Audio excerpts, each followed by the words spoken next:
can bite you if you're negotiating on a resale certificate or you're negotiating on an inspection. It can bite you when you're dealing with response. Okay? Have I scared you sufficiently?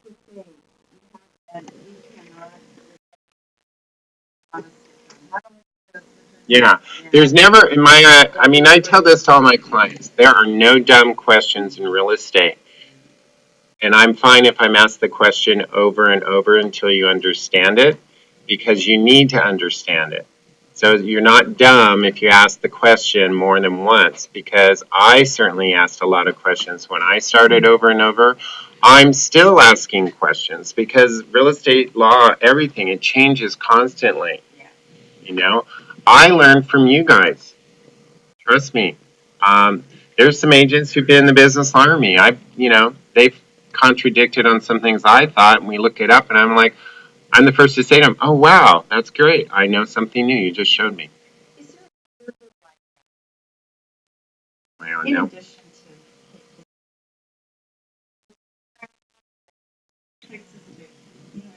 Okay. There's lots. First of all, you believe it or not, you're going to be discovered by everybody, and you're going to get a lot of spam. Yeah, yeah, you're going to get a lot of that. There's in the Northwest MLS, they have the Northwest Reporter that is like a quarterly report about what's going on. They have other articles in there you can read. National Association of Realtors puts out articles you can read. Inman, INMAN, is great. They put out articles also all the time that are, little updates of what's going on. Yes. Friends. Oh, yay. What's the question?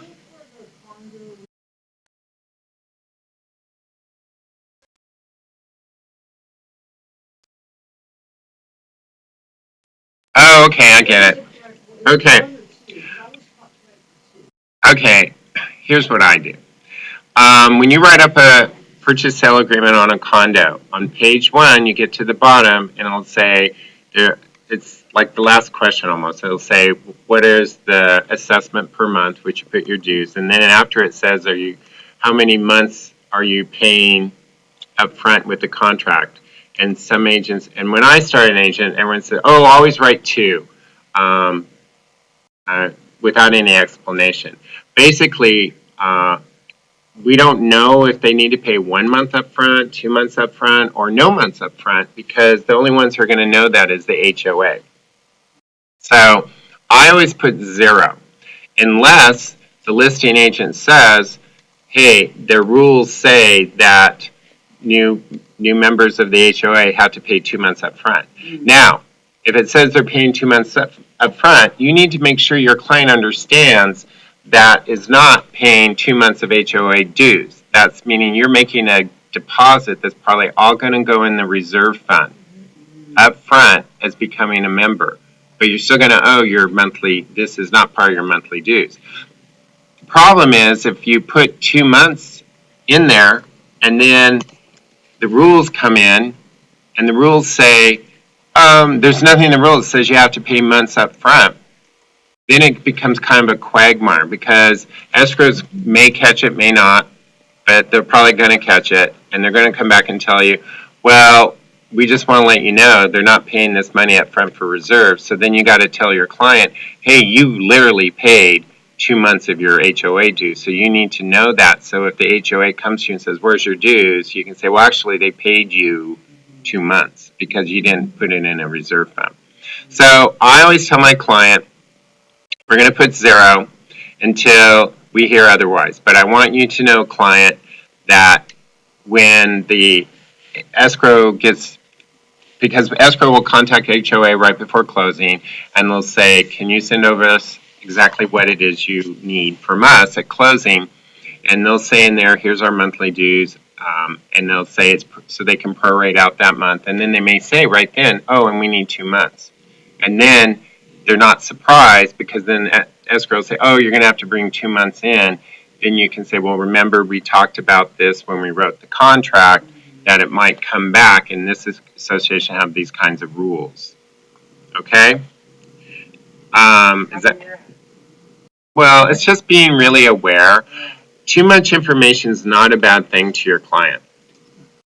The more you understand your contracts and explain them thoroughly, I mean, I can walk a client through a contract and if they don't interrupt me, I could probably go through a standard contract in 15 minutes, 20 minutes saying, here's what this means, here's what this means, here's what this means, blah, blah, blah, which is kind of what I'm doing when you review the contract videos, is you're hearing basically what I'm telling my clients literally when I go over a contract, explaining. And I always say to them, okay, I'm going to give you the abbreviated version here today as we go through this so you understand what you're signing. But if any part of this you're not clear on, let me know. I'll stop and then we'll talk more deeply about that paragraph. Okay? We're good. Okay, do they have questions? Any of No, I've just asked them. Oh, okay. I'll listen on the going. Okay, let me know if they do. I heard someone out there had a resale certificate question, maybe. Okay, now, that was a good question. One thing, let's see, what am I going to think of here? Because now it's going away quickly from my mind. Hate that. So back to timelines, okay, or just contracts in general. Here's some mistake that I see a lot of agents doing, and you gotta. Oh, there's a time delay here. I'm funny. Yeah. Okay, I didn't know that because it's kind of throwing me off. I'm seeing myself do things I did 30 seconds ago. It's kind of freaking me out. Okay. Okay.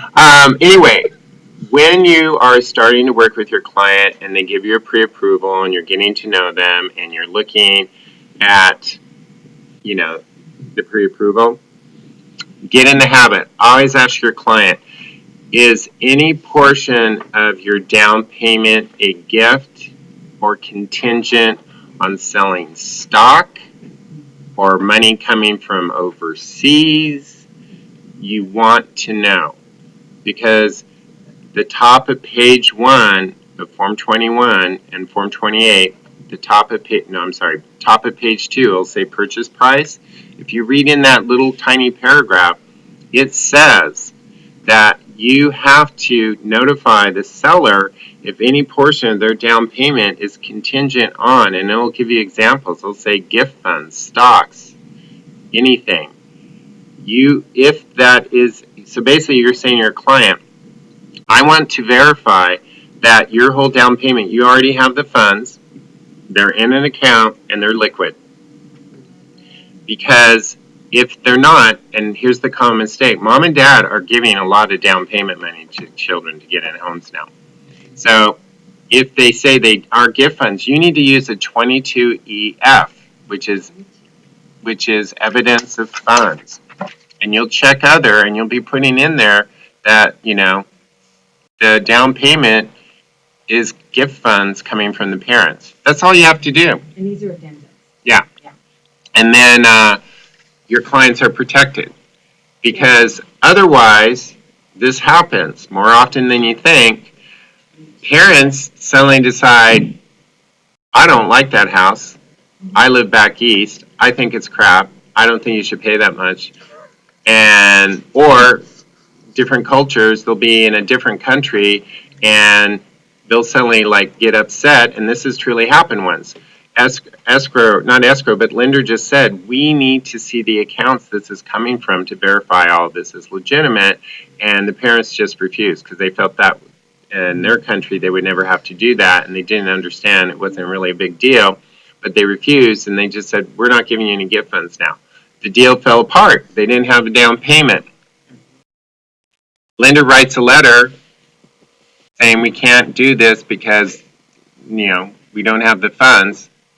Well, the seller went after the earnest money because they said, you never told us that the down payment was gifts. And they got it because they had to identify it and they didn't.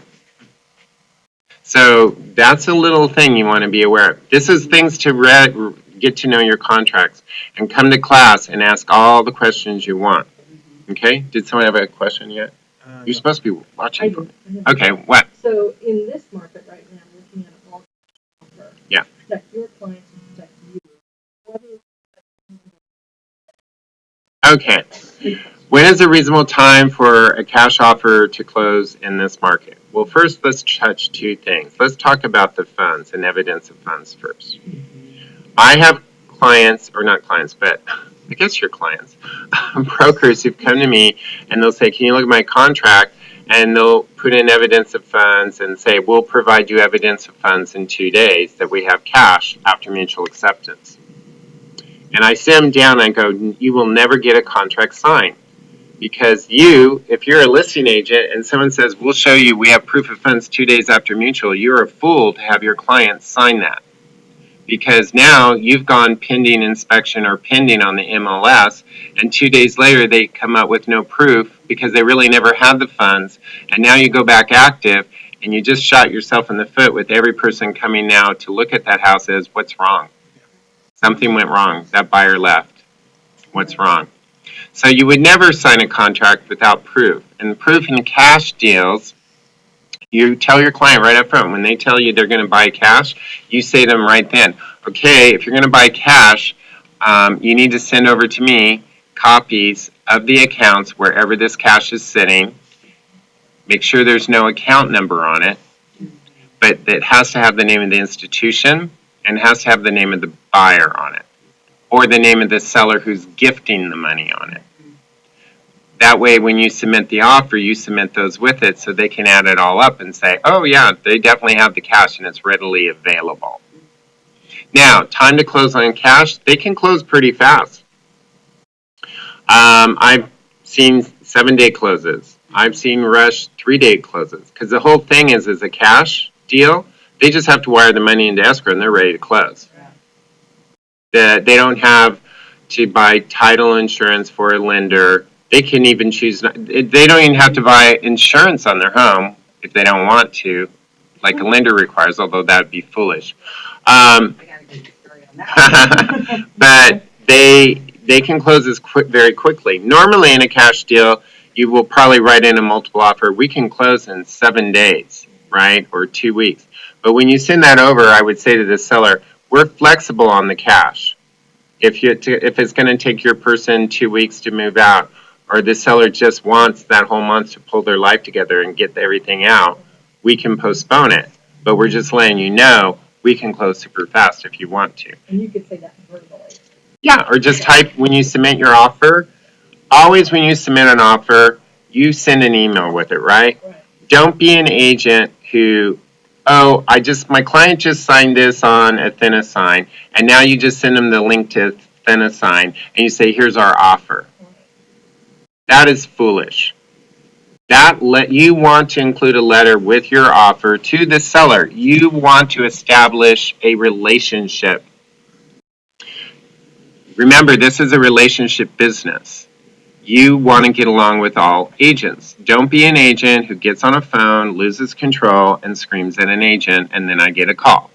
And I don't always get a call. But you don't want to do it because you know what? That agent's not going to like you. Do you think that agent will want to work with you again? Probably not. If they see you coming in on another listing with an offer, do you think they'll put you at the top of the pile? Probably not. If your offer matches another offer, but they know the other agent and they get along with them, you know what they'll probably say to the seller? These offers are both alike, but I do know this agent here, and they're real easy to work with, and they close, and it's really smooth. This agent I've worked with, it was a nightmare. So you pick. Well, of course, they're not going to pick you because you burned a bridge. Never burn a bridge in this business. If another agent's starting to lose control, listen to them, and then when they calm down, just be nice. Don't lose control with them. Tone it down. Just say simply, well, I hear you're really frustrated. I get it too. But remember, you and I know this isn't you. I know it's the seller behind you who's stressing you out and making this happen. But you and I here, I think we both want a deal. We both want to get a commission. So what can I do to help you to convince your client? Because sometimes you may have to help the other agent. Because they'll be like, my seller's stuck. He's not budging. His heels are in the dirt. But you can say, well, here, can you provide this information over to them? I mean, That letter to the seller, if it's just you and no one else, and you're offering less money, I usually will say, if it's a ridiculous amount but my buyer's insistent, I will say in the email, I will not say this is a ridiculous amount, lowballing, but I'll say, here's where we're coming from. Here's the comps we looked at to try to explain where you're coming from. We don't want to insult the seller at all, but we just feel with market time and all that this seems like a more realistic position to be offering. You're not insulting, but you're giving them some information because a lot of times these listing agents will just forward it to their client and say, well, you can read what they said. A lot of people will write letters from the buyer to the seller. Technically, it's a thin line with fair housing law. Never ever put a photo of your client or their dog in a letter to a seller. That's a huge red flag, fair housing laws. I write letters to sellers. Even a dog? I've seen photos of here's mom, dad, the dog, the horse, whatever. You know, we're the perfect ideal family for you, right? Well, that right there breaks all the rules of fair housing. Never put a photo. But I have my clients write letters to sellers if I feel it can help them. But I look at it and I read them and I advise them that all you really want to say is how much you like the home, how you appreciate how they've cared for it, how, you're going to care for it. We love the neighborhood. We think the schools are great. We can see ourselves living here with our family for years to come. That's, even that could be misconstrued. But everybody's doing it. I'm not going to tell you not to do it, but be smart about it. Okay? But typically when I send over my offer, I'll say to the seller or the agent, I'll say, hey, thank you for presenting my offer today to your client. I just wanted to add a few little things here. There is a letter to your clients from my buyers. I would like to say a few things though to my clients. The husband works at Amazon. She works at Facebook. They're both in the tech industry. They're more than qualified to close. I encourage you to call our lender and talk to them too if you have any concerns. They're with First Tech. They can talk to you also how there's no issues at all with closing. If you're working with Movement Mortgage here in our office, you can say, I want to let you know that with Movement Mortgage, they've been through full underwriting. There'll be no surprises. Basically, they're just waiting for an appraisal and then we can move and close. That's pretty strong ammunition that you want to communicate. Any questions at all with my offer, please let me know. Here's a highlight of it. We're offering this. We're escalating to this. But I would like to point out, if you look at the pre-approval, this is a 600,000 house, for instance, let's say, and you're going to go up to 725, but your client is really pre-approved to 1.5 million. Well, in a multiple offer, I would show we're approved to 1.5 million, and I'd say in the email, you can see they're approved up to 1.5 million, so there'll be no issues with closing. But I do want to let you know they are madly in love with it, and they want it. So if our escalation just isn't high enough because of other people, it's not that they're afraid to escalate higher. This is just where we thought it would fall in. Please give us a call because you can see by the pre-approval, we can pay more money. Do you send that by email?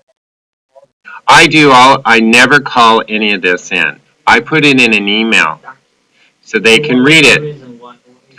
Well, first of all, the reason why I might talk to them on a phone, but I'll still have it in an email when I send it over. Okay. They need to read. People read, people remember. They don't always remember you by a conversation. You also don't know that, a lot of times if offers are coming in during that day, a lot of agents will forward it to their client and say, oh, here's another offer. You can start looking at it. We'll talk about all the offers when we get together later. And then they're taking a grid sheet and they're writing in all the particulars of every one. But they're required to show every offer to them.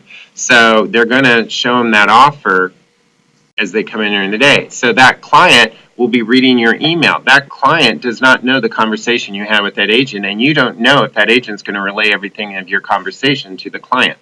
So do you on phone, there's a common area, No. What you're writing and I'm talking about here, this is just a friendly letter attached with your offer that you're sending over. Oh, you said it's attached with. Yeah, the offer's attached to Not the email. itself. You're writing an email with an offer attached saying, Okay. thank you for presenting our offer today to your client. Our offer is attached. Quick highlights. We're offering this much money. We're not asking closing costs. We're going to escalate to this. I do want you to notice that they're approved to 1.5 million, so we can definitely go much higher if we need to in an escalation. Please give us that opportunity. If someone comes in with an escalation, that we can compete. Sometimes they will. They'll call you and say, hey, Eric, we do have another offer here. They actually escalated 50,000 more. We want to know if you'll bump up and pay us the 10,000 more on top that you did. And to them, the question was just generally, he wanted to know if he could write in a Form 34 everything I was saying. You write in an email to a seller when you're presenting your offer. And I said, no, you're writing an email this conversation. The reason I'm asking that is I'm running into a situation my buyers often offer and with everything. Didn't get Right. Realistic. No. Well, but, okay. No, it wasn't that one. But you know what? That was a good question. He said he was in a situation, all cash offer, and they didn't get the house. Yeah, and with everything, Right. I can see the final price. It was for less. My offer is actually much higher. Right. Okay, here's the situation. He had an all cash offer, much higher than the sold price that he saw when it closed, and he's not understanding why he didn't get it. You know why? Seller can pick and sell to whoever they want. Just because you have the highest priced offer does not mean the seller's obligated to sell to you. Obviously, there was something going on with this other contract they wanted to sell to. Trust me, this happens. You write a letter, if it's an old couple selling the house, okay, and they got a sweet letter from a young couple who are loving the area and seeing this as the home they're going to raise their children for the next 25 years. Their grandchildren. And, you know, that mother can get very emotionally attached to that other mother, and she's thinking, oh, I want to see more children, and oh, yes. And so what if this is 25,000 less? I don't care, honey. I want them in this house. Because you just sent over an all-cash offer with nothing about who the seller is or nothing. And they're going to say, well, it's kind of impersonal, whoever this person is cash. I don't know who they are. They might knock it down. I don't want it knocked down. They're a developer. Nothing's fishy at all. This is up to a seller. You got to understand. No, sorry, it was, I guarantee Highest- I was there on the other side. Highest price does not mean you win the contract. There's a lot that goes into it. This is why you want to start a relationship early with any listing your client likes.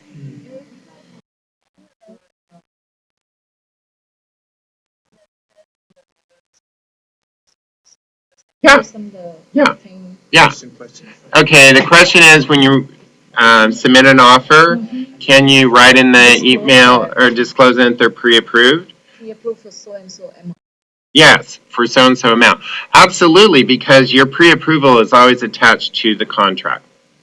That's your proof that they can buy. So they're going to see it. So you can talk about it in the email. Absolutely. Yeah.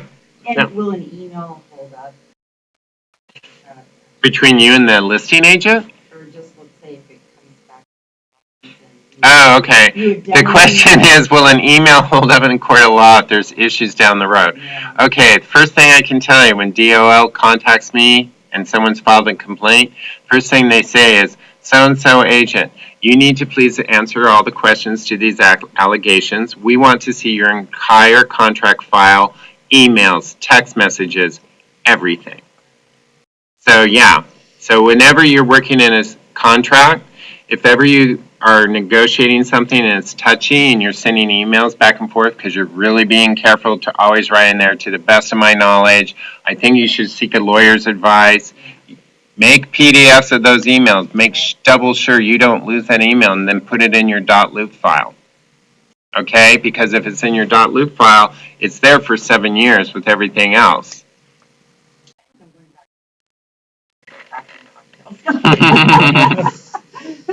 You know what? Knock on wood, I have never been sued. Okay?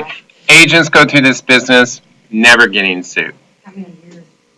I've been in the business since 2003. Are you the designated broker? Yes. Yes, I'm the designated broker for Kirkland, downtown Seattle, and West Seattle. Wow. Okay? So Greg Gibbs is the branch manager here. He reviews all your contract files. So he's on top of things too. So he can answer questions for you as well. So he works with Megan. Megan downtown? No, Megan here. Or, Oh, yeah. Megan does all your loops and sends in. Yeah, Greg communicates with Megan. Yes. so it won't be that often. We're dealing direct. I'm just wondering what the protocol is. Oh, Yeah. don't think you won't deal direct with Greg because you're on a team.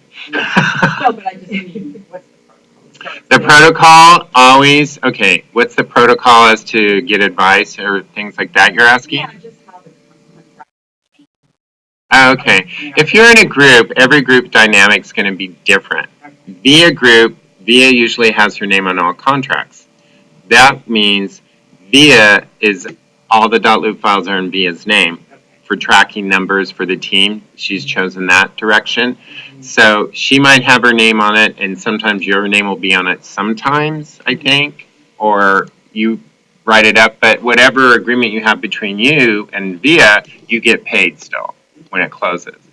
It's just she chooses to do that just because that's an easier way to track all the numbers within KW for the team and stuff. Some teams don't. But basically, like on my team, I just tell them to put the contract in their name if they're negotiating the contract. Whoever has their name on the contract, that's the name that has to be on the .loop file. Because DOL will come in and say, I want to see all of Eric Robinson's files. We go into .loop and we can pull up everything by name. It doesn't work if, well, here's Eric's personal ones, but I know he's on this team, but all the team stuff's under this agent's file, the team leader's name, but the team leader's name's not on the contract. So that means we have to open every single .loop of that team leader to just try and find which one's your name's on the contract. That's why we always say whoever the name is on the contract is the name for the .loop file to be under. Okay? But other than that, protocol also is like when you're on a team, your team should be also helping to teach you and train you and to get out there and be a good agent. Always talk to your team leader first if you have questions on contracts. They are your source. To be a team, to have a team, you have to have a managing broker on the team to help educate and answer questions. If they can't answer the questions, then they'll refer you on up the chain to where it gets to me. Okay? And then I get back to you as soon as I possibly can. Sometimes quickly, sometimes maybe in a day or next day. Okay? As soon as I can. Right? So for real estate, Mm-hmm. doesn't have like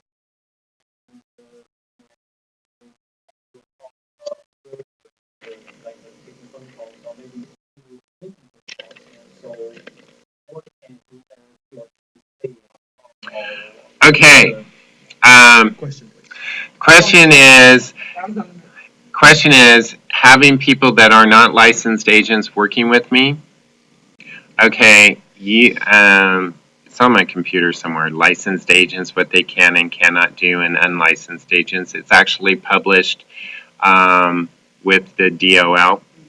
I suggest you look at that because having someone call on your behalf, people like an ISA inside sales associate, it happens, but they have to be very careful. They cannot talk anything about real estate, or because they're not licensed to. And you will be the one that get in trouble, not them, if they start advising. Like you cannot have an unlicensed assistant ever sit at an open house for you. You can never have an unlicensed assistant ever to open doors. Only a realtor can open a door. Only a realtor can sit at an open house and answer questions. If you have your assistant, sitting at an open house, all they can do at an open house is say, "Hi, come on in." They can't talk about the house, any of that kind of stuff. Yeah. Okay? Carry on. No interruption. And no, you're not interrupting. I'm just signing HUD. Is that the only page left? Good.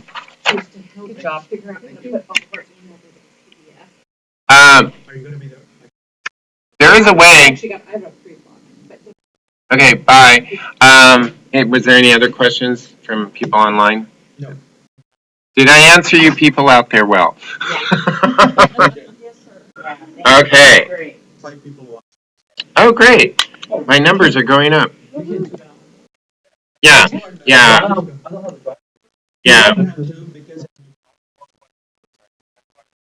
Yeah, so I can answer questions. That's why I'm trying to repeat questions. You know, I'm just new to this, but, you know, I'm going to be a huge YouTube star. You wait. You're going to be a BCAS star. BCAS.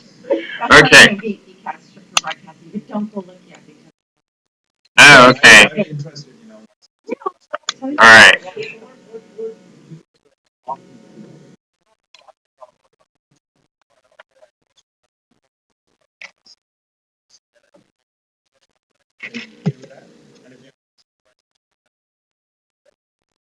Okay. All right. All right. Well, that does it for today. How do I sign out? Here? YouTube and then go stop stream. Just click. No. Okay. And then stop stream.